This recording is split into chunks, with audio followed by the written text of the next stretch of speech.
This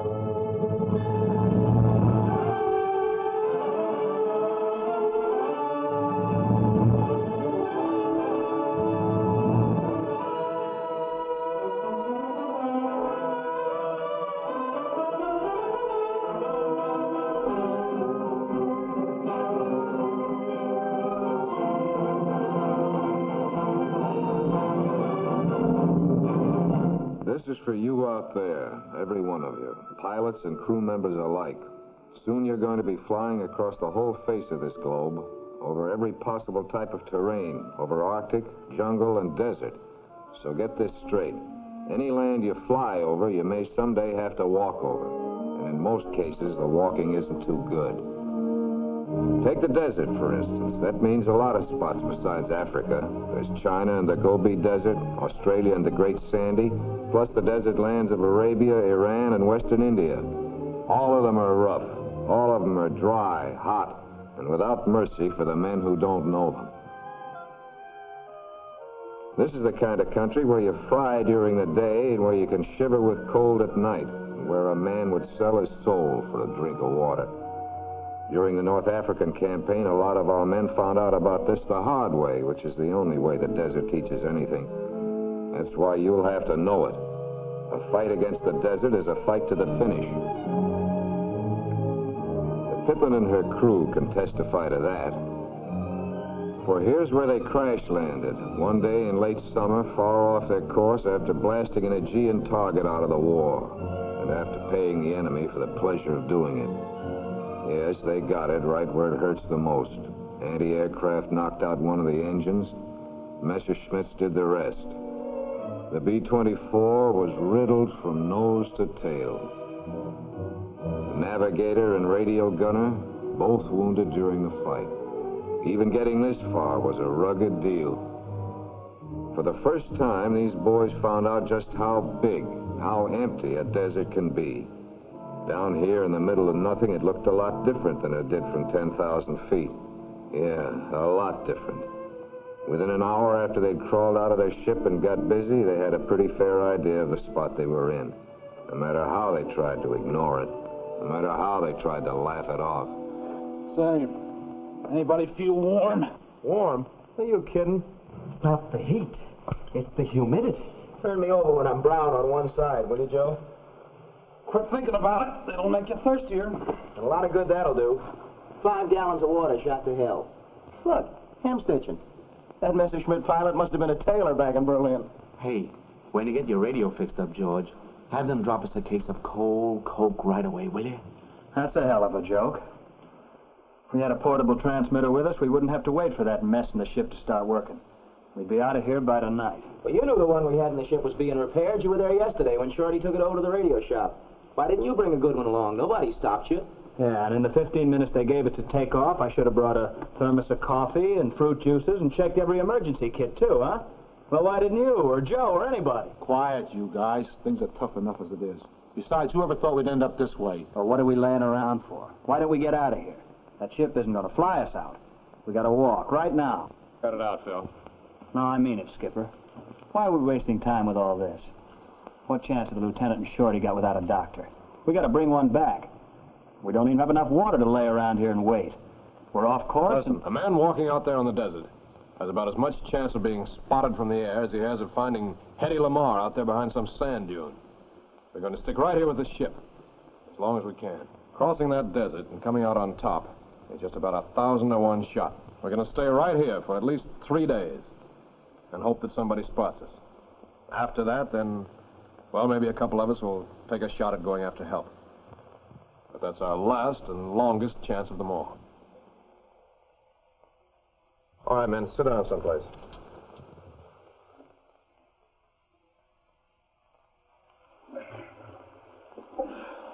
I guess it's just about time we got a few other things straightened out, too. Now, we're way off any main course, and nobody back at the base knows just what happened or where we are, but still, don't smoke, Bob. It'll just make you thirstier. But still, we're lucky to be out of enemy territory, or we'd have to burn the ship. Well, in case anything does happen, I can bury or burn this stuff in a minute. Good deal, Larry. Now, listen. I don't want anybody going out into the sun. If you do, you're a cinch for heat stroke or heat exhaustion. Out here with the water we've got, that means you're finished. So we'll work only at night or early in the morning.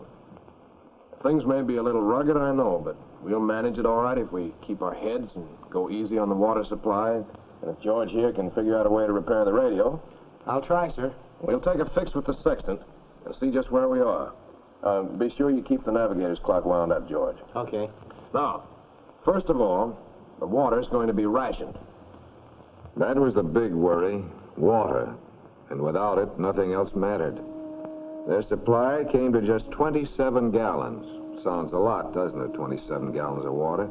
But listen, that was to be split equally with all the crew, except the 2 wounded men who would need more than the others in order to live. For these others, 1 quart per man per day, to last them exactly 10 days. And for the first 12 hours, nobody outside of the 2 casualties would get 1 single drop to drink. Tough? Plenty, but adequate, and bearable, and wise. Now, let's get organized. Gil, do you have any ideas? Yeah.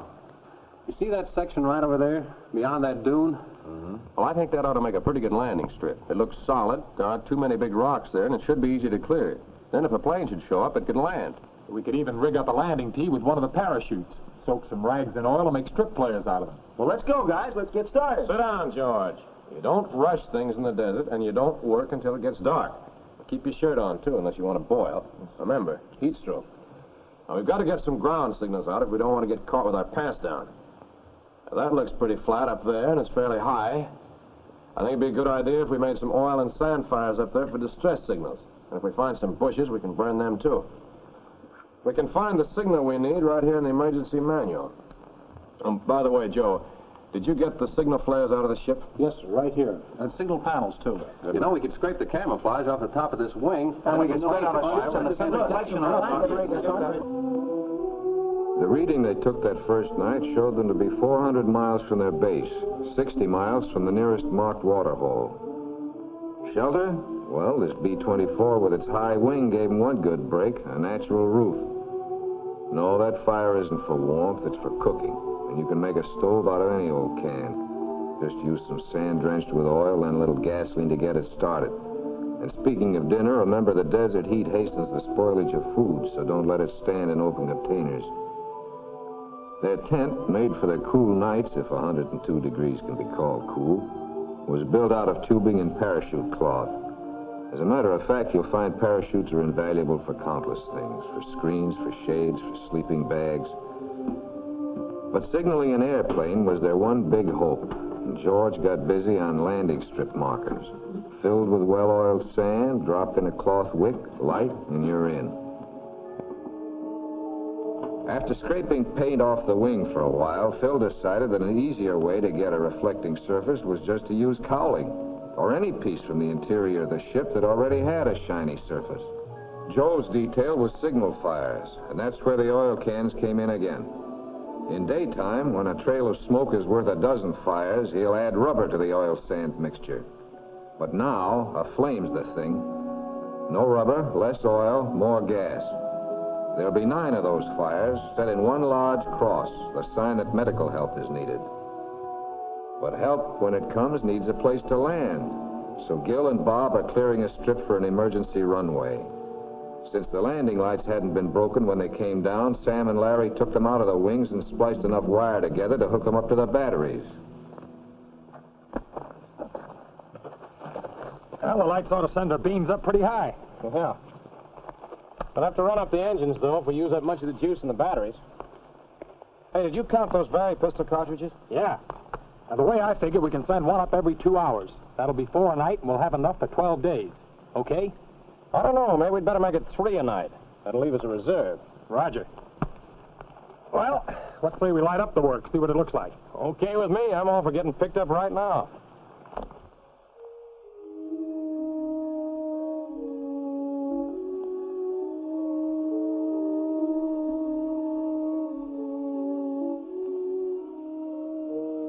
They worked pretty well that first night. Thirsty?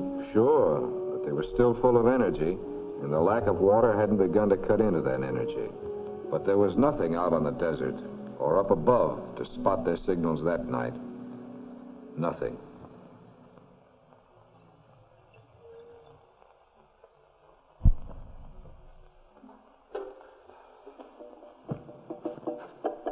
Phil, what are you doing? Taking my share of the water and getting out of here. Why, you're a screw. You'd be lost in an hour. Give me You're that. having a chance out there on your own, kid. Nothing's gonna pick us up listen here. to me. Somebody's gotta go. Listen to me, Phil. You don't know what you're doing. We gotta stick together. Suppose you don't come back, then we gotta go looking for you. That'll take more water. Now, if you don't care about yourself, think of the rest of us. I don't want anybody to go looking for me. If I make it, it's okay. We're all okay. If I don't, it's my business. Boy, you stupid little jerk, Okay, sucker. Get into your straitjacket and take. Sure, I'm crazy. You guys are sane. Only remember, what you're doing is desertion.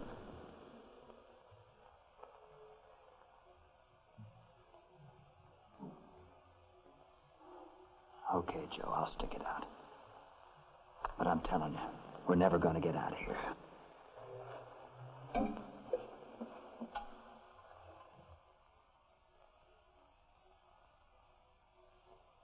The start of the second day, with the temperature topping 100 degrees before 9 o'clock in the morning. Hot, burning days, nights that bring little relief, that's the summer desert for you. In the winter, you've got the rain and nights that are really cold. And winter or summer, there may be sandstorms. Any way you look at it, it's never any good. Shorty. Yeah, take it slow now. Easy does it. There. Feel better? As soon as you get a little stronger, you'll have to give George some tips on how to fix the radio. He can't get a peep. Let's start fanning him, Joe. Yes. His eyes look pretty inflamed. When he wakes up again, gotta use some more of this boric acid ointment on his eyes. Yes. Here. Good work, man. That ought to make it a lot better. Hey, Bob. You better use some of this sunburn jelly. You're burned already. You too, Larry.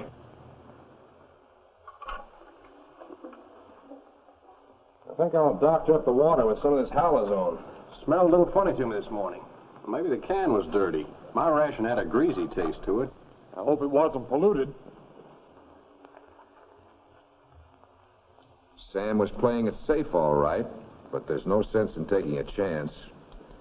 First, the halazone tablets must be crushed, 2 for every quart. Usually, it takes anywhere from 20 to 30 minutes for the tablets to work. You can tell when the water's ready because then you can smell the chlorine, sometimes taste it. But the water that really needs your attention is the water around native wells and villages. Always assume that's polluted. How's the water coming, Skipper? I'm dying for a drink. About 20 minutes. And remember, when you do get it, don't slop it down all at once. Wet your lips first, and then rinse it around your mouth. That's what the Arabs do. Drink it slowly and in small sips. Now, from tomorrow on, we get a pint in the morning and a pint at night.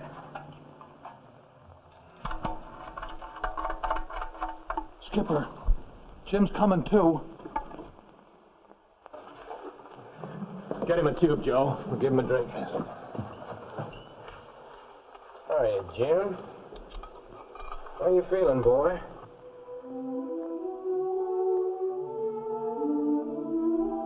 The third day, with no luck, no let-up in heat, no improvement in the wounded. But there was one improvement that third day, in living quarters. A double fly awning for the crew's front porch. That airspace between those layers of cloth lowered the temperature quite a bit. They've done the same thing at the rear, too, over that flap that's raised now to gain air circulation and to lose just a little more heat. Those are tricks that are priceless. Try to remember them, won't you? I'd only picked up that thermos on my way out of the mess hall. It was right there, right beside the door, full of coffee. Mess sergeant himself. Put on your goggles. The glare's got you seeing and thinking double. Okay. Give me another card.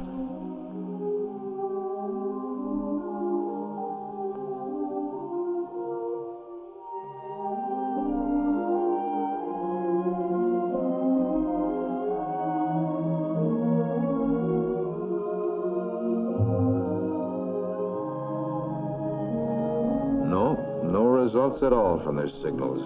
All through the third night on the desert, that's how it went. No results from the radio.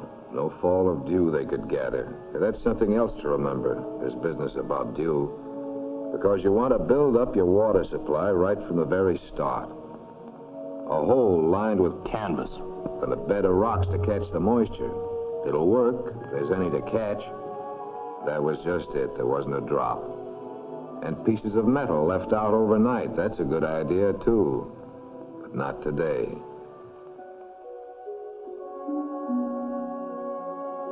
Not even on the wing of the plane.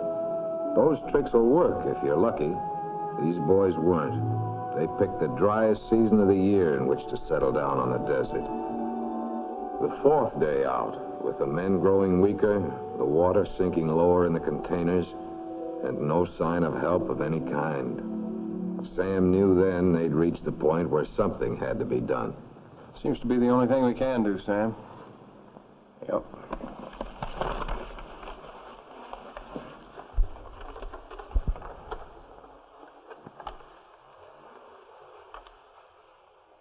Well, I guess this is the day, men. Nothing's shown up, and we gotta do something about it. Look.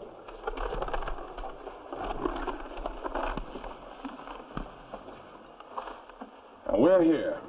The base is over here, and the nearest oasis is here, 60 miles southeast of us.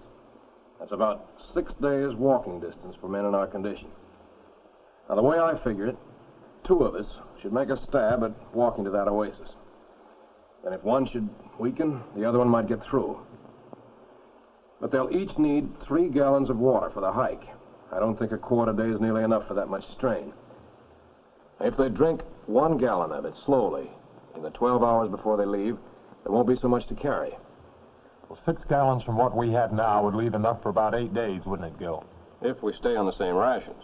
I told you we should have pulled out of here. Now we don't even have the strength to walk. We had to stay here at first. If anything had flown over us, they would have spotted the airplane. But the brakes were against us, that's all. Nothing did. Now, I think I ought to make the try, men. I know the desert a little better. And Gil can take over for me here. You can keep the signals going while I'm gone. That'll give us a chance both ways. Now, what do you think? I think it's the only thing to do. Who are you going to take with you, Skipper? Well,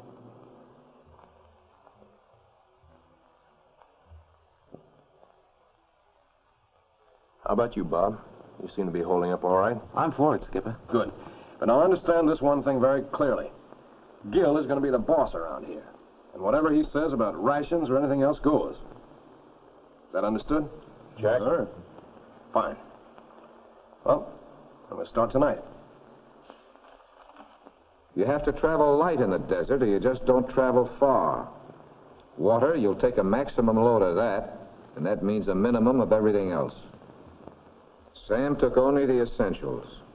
Goggles, compass, flashlight, knife, matches, bandages, eye salve, iodine, sunburn lotion. And then came the food items from the K rations. Biscuits, fruit and chocolate bars, dextrose tablets.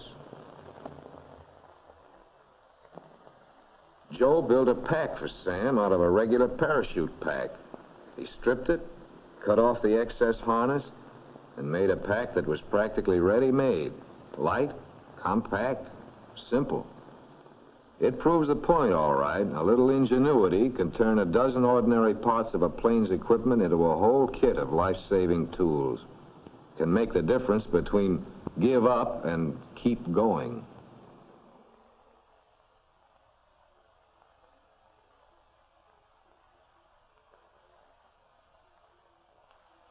The emergency drinking water containers were filled for the trek. A small airspace had been left in them so they'd float in case they cracked at sea. At sea? Fill them up, Gil. Those boys won't be doing much floating. Meanwhile, Larry used the very pistol kit as a base for a pack for Bob. It's lighter than the parachute pack, but not as comfortable for a long trek. And parachute cloth will not only serve as a cover for the pack, it'll make an acceptable tent for them on their trip. George made some dust masks and spiral puttees. That's right, from the parachutes. The puttees are a must for walking in deep, soft sand. And he traded shoes with Bob because nothing short of GIs can take that desert trek. Remember that, will you? Always fly in shoes you can walk home in if that's what you've got to do. And Phil turned out some walking sticks, hollow tubing that would also double as tent poles later on. By 2100 that night, after a couple of hours' sleep, they got ready to go. Sam planned on traveling until daybreak. He wanted to make 25 miles the first 2 nights and average about 10 a night from then on. Yeah, they were set, even to taking along blood chits and money purses, which were to soften up any natives they might run into. They felt that if the chits wouldn't work, the money purse would. The money and plenty of tact and diplomacy, always a must with natives, desert, jungle, or anywhere else. Well, that was that. Let's try this thing on, Skipper. Swell. That's fine. You don't want That's the buckle tight enough. under your arm. No, listen a little. That's it. Okay. Hey, Bob, here's another box of dextrose tablets. Stick them in your pocket. Okay. Put some gum in your pocket, too, Bob. Thanks. Here's your pull. Well, looks like I'm all set. Hey, wait a minute. What are you going to use? Oh, I'll be okay. Yeah, how about that? Now, Gil, it's up to you to take care of things around here. Keep working at the radio, and if the batteries get weak, run up the good engines for a while. But keep them covered, a sandstorm might come up. Now, be sure and watch out for Jim and Shorty, and burn those signals. Something's bound to work, I hope. Here's your canteen. Thank you. How's it feel? It's going to be swell. Now, make sure that the boys' wounds are covered with sulfur powder, and always bandaged. We don't want to take any chances on infections. And, keep up the log, Gil. We'll make a good record. Right. Bob? How about you? You about ready? You bet, son. Now, remember, everybody, Bob and I have charted our course directly southeast of here. Now, we'll try to leave some kind of a marker whenever we can. So if you get picked up first, you can track us down that way. Well, I guess that's it. Gil? Good luck, Sam. Thank you. Now, if you don't fly over us before we get to the oasis, we'll be back here with help in about 7 days. And Phil, that doesn't mean that you're to go on a water binge on the 6th day. Skipper, you know?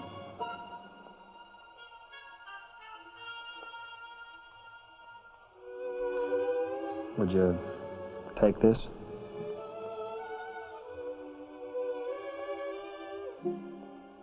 Thank you, Phil. Come on, Bob.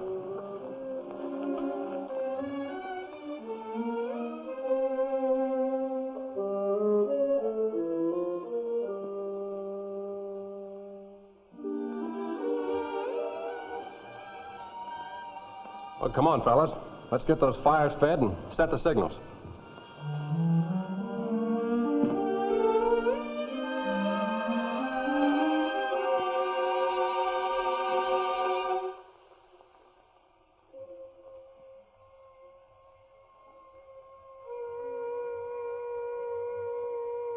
They had done all they could. Their various signal devices, the panels reading need medical attention. Now all they need is a plane to see them. Nothing more to do. Nothing, that is, but make waiting as endurable as possible. Okay, Shorty. I'll try it tonight. Take it easy. Bob and Sam weren't doing so badly. They'd walked 13 miles the first night, and now they were taking it easy. With no natural shade available, they used their walking sticks for uprights and set up their parachute tent. Then, to prepare those beds, they dug down into the sand, down where it's several degrees cooler.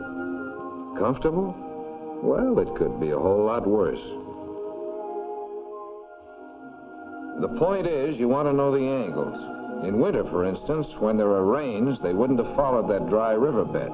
A flash flood could send a raging wall of water roaring down upon them in a very few seconds' time. And in the winter, too, they might have found water to drink.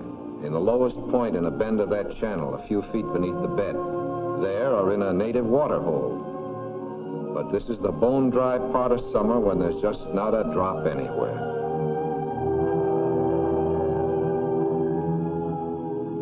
The temperature under that wing, August the 6th, was 129.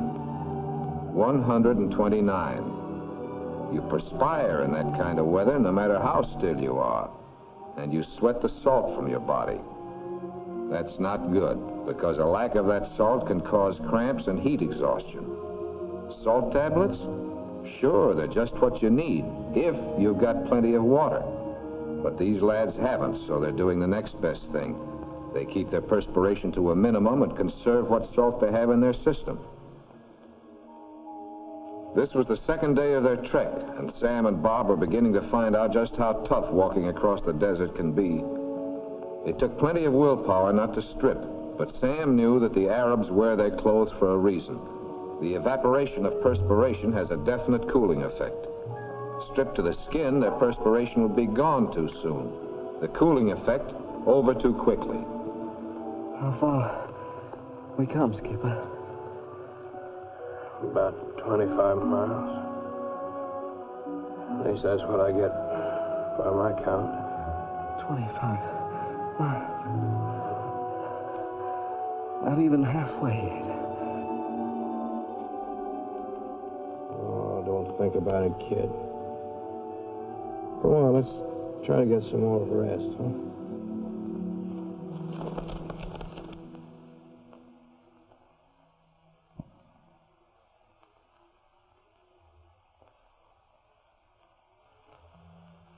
When you get this weak, you may be tempted to drink any liquid. The alcohol in your compass, your own urine, gasoline, or even oil. Don't. That's the quickest way to lose the fight. It takes willpower and guts to stand the gaff. Remember, a lot of good men have beaten the desert. It's tough, but it can be done. Hey, don't be a chump.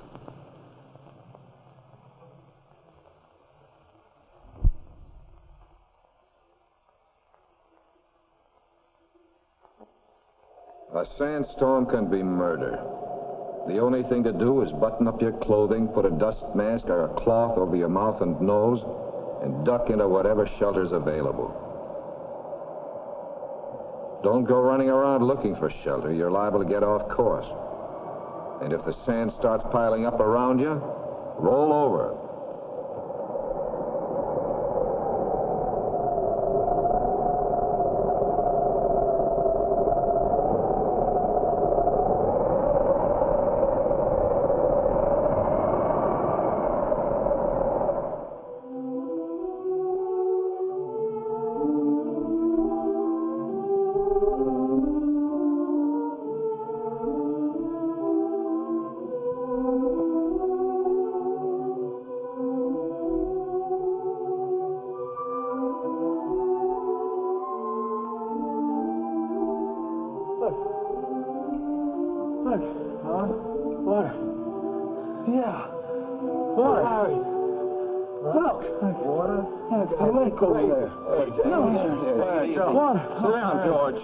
Don't you see it too? Sure, I see. It's a little lake that wasn't there. Haven't you guys ever heard of a mirage? Take it easy.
Come on.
Wayne.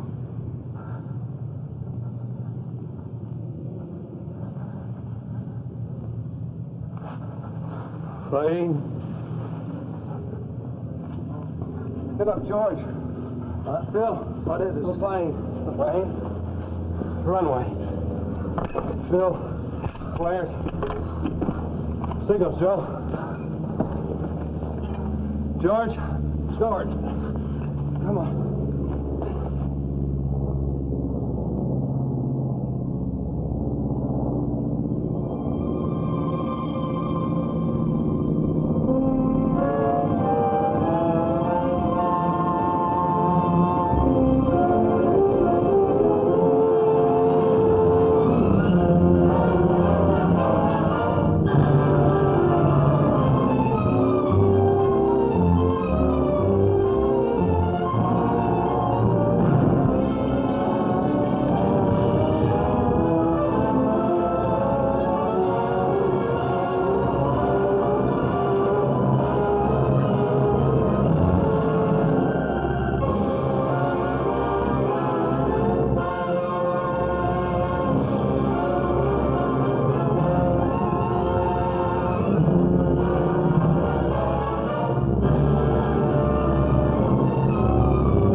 Take it easy.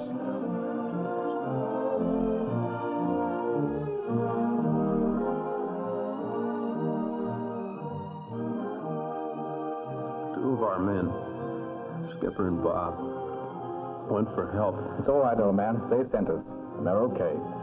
Have another. It's on me. Yes, these boys beat the rap, beat the desert with a combination of brains and guts and luck. Learned to stay alive the hard way. And so, a little less than 1 month later, at a desert base in North Africa, the crew of the Pippin rejoined its group and was back in operational flight. The crew of Pippin II, that is.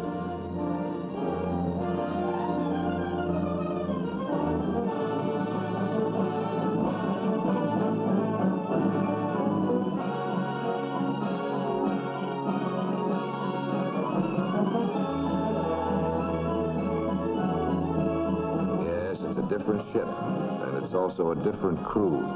Different because it's wiser. Never again will these men be caught without any one of those vital items of emergency equipment. They'll carry them in their plane, in their chute packs, in their pockets. Those items are weapons. Weapons with which to battle the desert and win. The easy way. Hurry up, Phil. Okay, Skipper.